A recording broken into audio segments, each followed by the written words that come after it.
Look friends, kung anong pagkain ng ating mga manok. Cereal.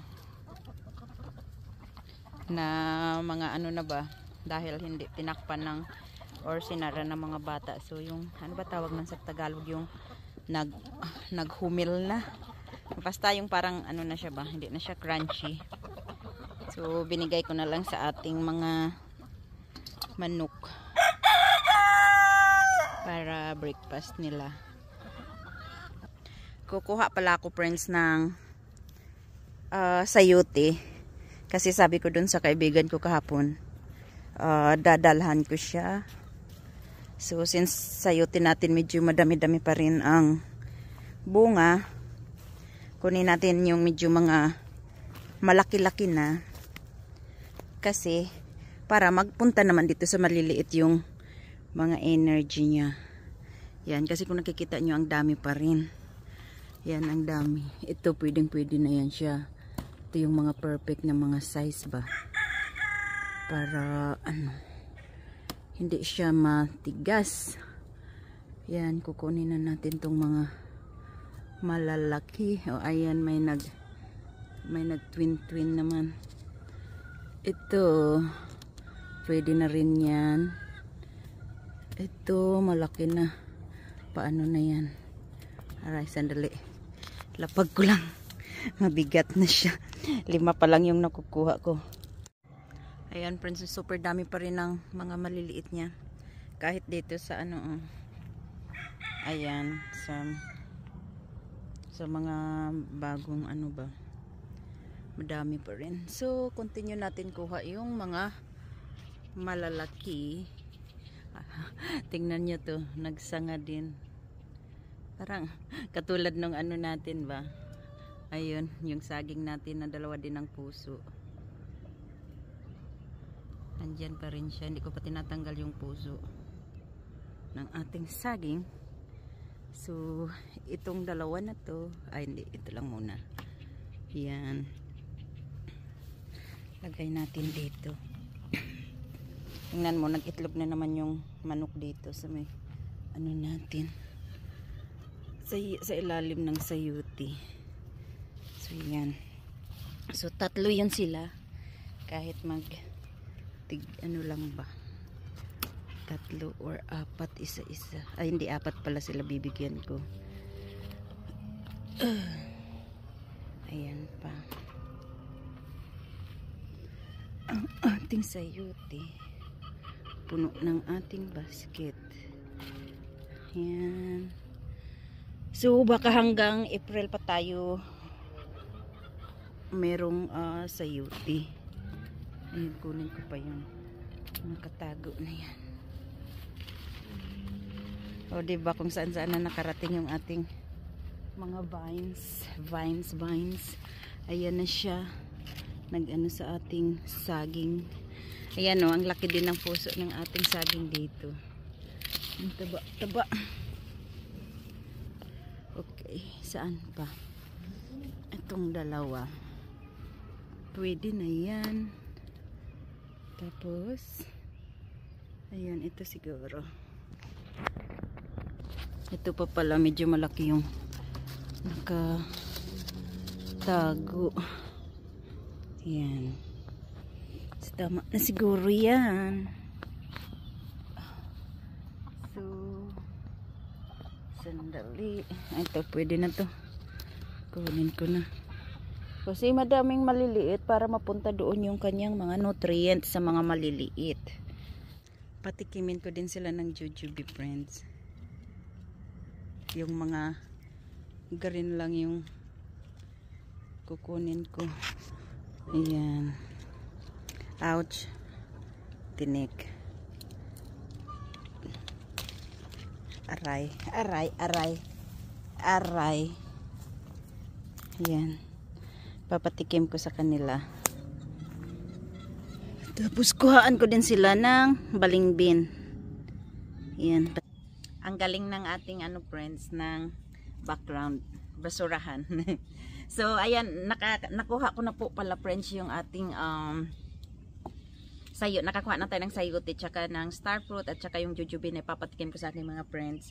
So nakita ko lang to kasi iniwan ko dito sa garage. So ito pala yung, kung naalala nyo yung sa parang dalawang video na nakaraan, yung may kinuha ako na dalawang matanda na chayote. Ayan na po siya friends, nagtubo na po siya. Mga 2 weeks na po ito friends. Simula nung kinuha natin doon din sa pinagkuhaan natin ng sayote. Ang ingay ng ng squirrel. Oh, ano pala yan, ibon.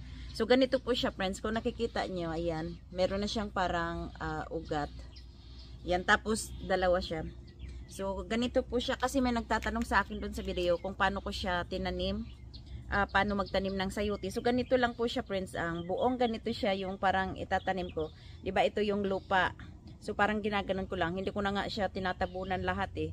Yan ganyan lang, hanggang dito lang yung tinatabunan ko. Tapos tumutubo naman siya.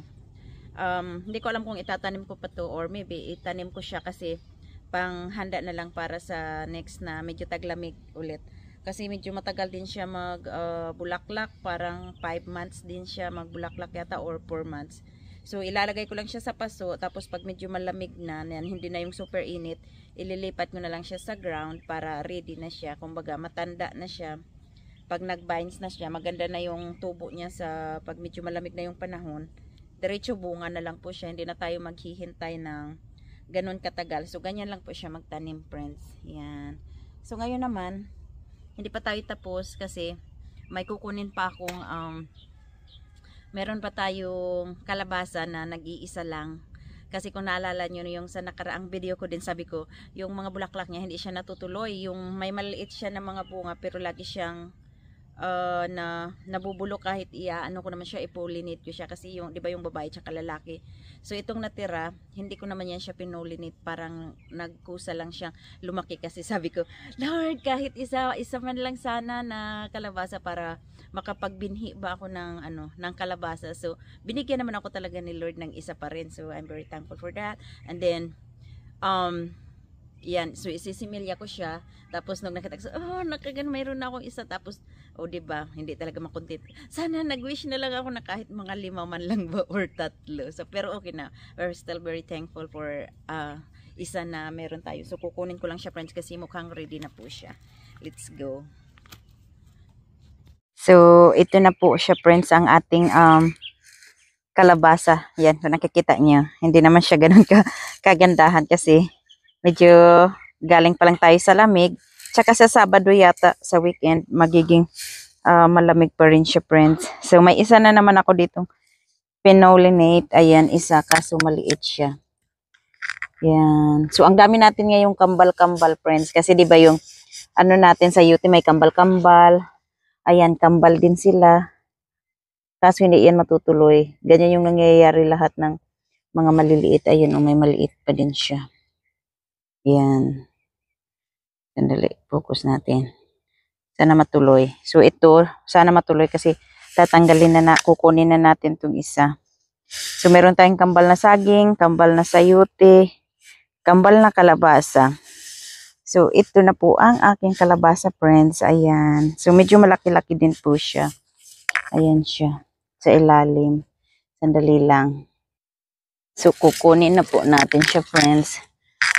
Kasi parang mag-yellow na siya. Matigas pala to. Matigas pala ulo. Yan. Ouch, ang bigat. Ayan siya friends. Medyo malaki-laki din siya. Sandali lang. So ayan na siya friends. So hindi ko alam kung baka yellow to. Kaya parang nag-yellow na siya. Pero sana matanda na siya para makuhaan ko siya ng seeds ba na pang tanim ulit. Yan. So, yan na yung ating kalabasa. Kita ko din pala sa inyo, friends, yung ating, ang tawag nito. Ayan, no. Ano pa lang po siya. Tinanim ko siya noong January 18. Yan. Wala pa po siyang 2 buwan. Mahigit 1 buwan pa lang noong 18 ng February. So, ngayon, ano ba date ngayon? Meron na siyang maliliit. Ayan, wala pa siyang 2 buwan. Pero tatakpan ko yan siya para hindi siya masunburn. Yan kasi 'di ba pag na-expose sila sa sun, nagiging green yung kulay ng ating patatas. Ayan na siya, friends. Hindi pa pala siya matanda. Batang-bata pa pala siya. Kasi, ayan, yung mga buto niya, hindi pa mature. Sayang, hindi tayo makakapag-similya. Kala ko matanda na kasi nag-start na siya maging yellow yung balat. So, well, it's okay. Kailangan siguro bibili na lang tayo ng pang similya. So, I think that's it for our video today, friends. Thank you so much for watching. Bye! Mag-ingat po kayo. God bless!